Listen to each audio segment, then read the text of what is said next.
Now at 6, the votes are in for the nominee for the Indiana GOP Secretary of State. We are in Fort Wayne as thousands of delegates make their pick for who's on the ballot in November.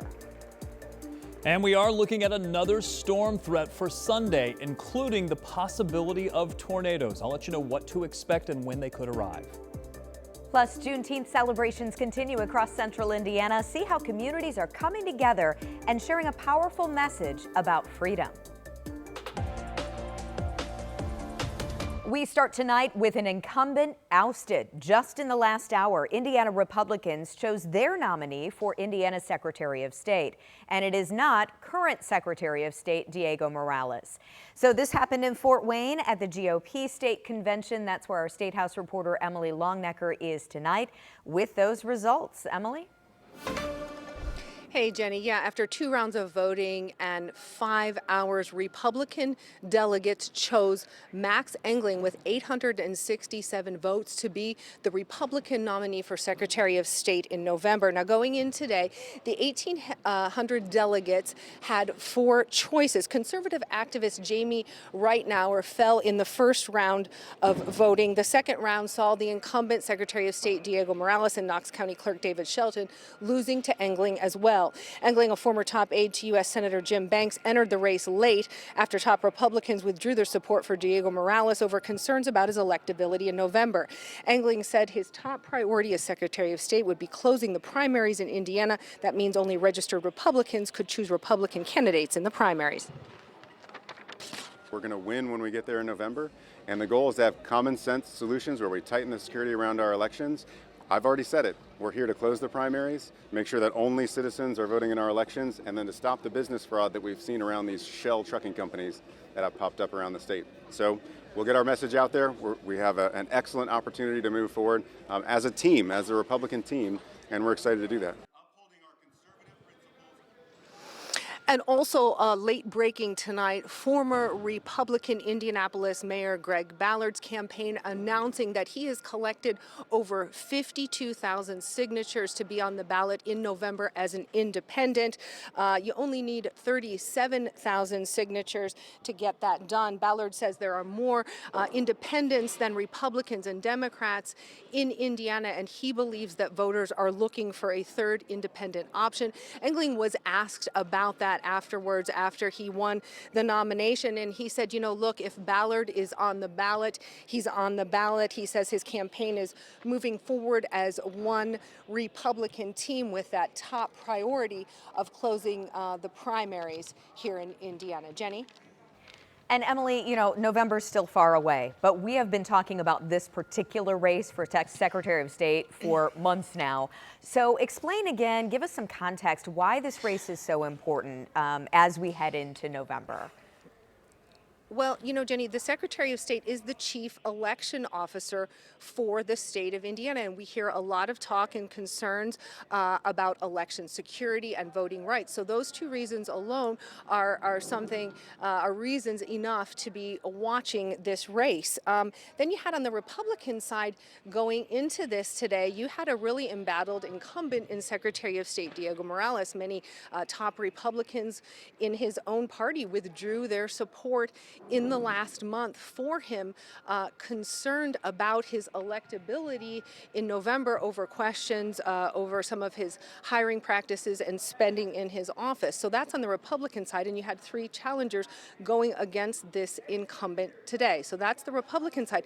Then on the Democratic side, you've had Democrats chose Bo Bai. He is from a well-known political family here in Indiana. You know, his dad, Evan Bai, was the governor, also United States Senator, and his grandfather was United States Senator. Republicans are accusing him of being raised somewhere else and coming back here to try and get this office as a stepping stone to a bigger political career. Now, he contests that. So that's going on in the Democratic side. And then here, a third part of this is Greg Ballard, the former Indianapolis mayor. He's got a lot of name recognition. He's now trying to run as an independent, saying tonight he has those signatures to get on the ballot. So there are a lot of reasons that this is going to be the race to watch in November. Jenny? Sure, and I know you'll be on it the whole time. All right, Emily Longnecker reporting live for us in Fort Wayne at the GOP party convention. Thank you. All right, she mentioned it. The Democratic candidate for Indiana Secretary of State also made an appearance in Fort Wayne today. 13 News caught up with Bobai outside the Grand Wayne Convention Center. So here's what he had to say about the GOP race. Whoever emerges from their convention today will be brought to you by, funded by, and controlled by the same insiders that have let the corruption and insider dealing fester in this office. Hoosiers are ready for accountability and fundamental change in this office. That's why I'm going to open an independent audit on day one to clean up the corruption. Bobai, again, the son of former Governor and Senator Evan Bayh, and he's the grandson of Birch Bayh, a former senator and representative. Bo earned his nomination during the Democratic convention 2 weeks ago. And the race for Secretary of State is a big one in Indiana this year. Again, Emily just reported that Greg Ballard just got the signatures to run as an independent. Schilling is running in the Libertarian side. So we will take a deeper dive into everything you need to know about the GOP state convention and the November election on this week's episode of Crossroads Politics. You can watch it for free right here on the WTHR streaming app tomorrow at 10 a.m. Tonight, we do want to get you updated on the forecast. So we've already been through some rounds of severe weather just a couple of days ago. It looks beautiful outside today, and we've really had a sunny and warm Saturday. However, as we look into tomorrow and Father's Day, Rob, you're talking about another chance of severe storms. Yeah, and I know people are going to get severe weather fatigue. Sure. They're kind of sick of hearing about it, but we don't want you to let your guard down, especially because tomorrow's a weekend day as opposed to when the storms came through during the week. Lots of people will be out and about. It's Father's Day. Yeah. We want to make you aware. Let me show you the areas that we're talking about, and then we'll get into the timing. So the areas in yellow here, that's where a slight risk of severe weather could be possible. This is level 2 on a scale of 1 to 5. Wednesday, we were at a level 4, but I don't want you to necessarily compare those because that's apples and oranges. Our tornado threat is there, including this hatched area, which we did have, by the way, with a little bit more severity on Wednesday, but it still means that we could see some strong tornadoes this day, especially in the areas which are shaded in that orange shade. Let's talk about what to expect. Well, first of all, the timing here is going to be Sunday afternoon into the evening, probably after 5 p.m., maybe as early as 5 p.m., but really closer to, say, 7 p.m. to 10 p.m. for the peak, and then through about midnight, then we should wrap most of this up. Severe storms are going to be likely. We'll probably have coverage tomorrow, including damaging winds and, yes, the possibility of tornadoes. Make sure you have multiple ways to receive alerts because, again, you're going to be out and about. I know it's Father's Day, and I know you do want to be making plans for that. A couple of scattered showers out there right now, but in the meantime, it's quiet. Tonight, 63 with partly cloudy skies. Tomorrow, those storms will not arrive until later in the day. So the early part of your Father's Day looks better than in the afternoon. I'll be back with a look at the timeline coming up. Yeah, important stuff. All right, we will check back in a few minutes, Rob. Thank you.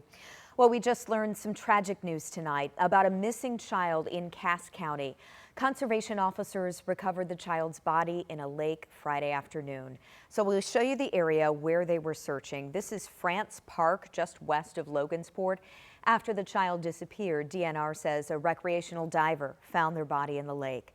CPR was not successful. An autopsy will determine exactly how the child died. Metro Police making a quick arrest after a shooting overnight critically injured a man downtown. They arrested a 20-year-old man for the crime, and police say they also recovered a gun. IMPD says the person shot was injured at Washington and Pennsylvania streets just after midnight.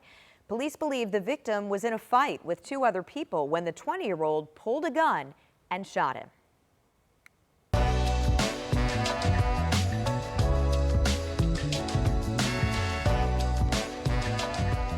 Juneteenth celebrations continue today across the city. The Indy Juneteenth celebration runs through 10 o'clock tonight and then finishes with fireworks that you can see at the Indiana State Fairgrounds. Now, early this morning, the focus was on healthy minds and bodies at the first ever Juneteenth celebration for the Hill 317 at Lawrence Community Park.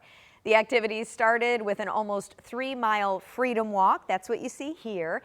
And then this afternoon, people looking for a tougher challenge ran the hill as many times as possible for a possible $317 cash prize.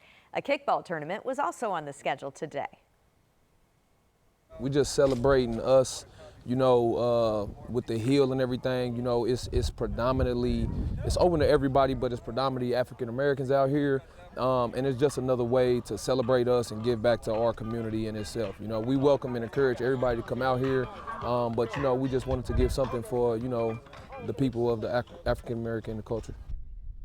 Several speakers talked to the crowd about taking care of their mental and physical health. They also encouraged people to get involved in making a positive difference in the Black community. Well, a tough day for the Indiana Fever. They have now back-to-back losses, both against the Atlanta Dream. So the Fever had a strong first quarter today, led by Caitlin Clark, who finished with 26 points and 7 assists. But turnovers cost them. Clark had 7 of the Fever's 19 turnovers. Aaliyah Boston finished the game with 19 points, 9 rebounds, but she got in foul trouble early and had to sit out most of the second half. The Dream win this one 113-96. Now, the Fever play the Phoenix Mercury Monday on Channel 13. And then after the game, you can watch our Fever post-game special. 13 Sports will recap the season so far before the All-Star break. The game's at 8 with the special right afterward on Channel 13. Still ahead tonight, 4 months of conflict between the U.S. and Iran and still no final deal to end it. The potential for peace, the negotiations happening right now, and when we could see an official agreement. Rob? And tomorrow is Father's Day. I know the early part of the day is going to be looking pretty good, but by the second half of the day, we're going to time out the possibility of severe storms, when they'll arrive, and what you can expect. Plus, we have the racing capital of the world right here in our backyard. And today, historic cars hit the track. Look at these. We will take you down memory lane at IMS.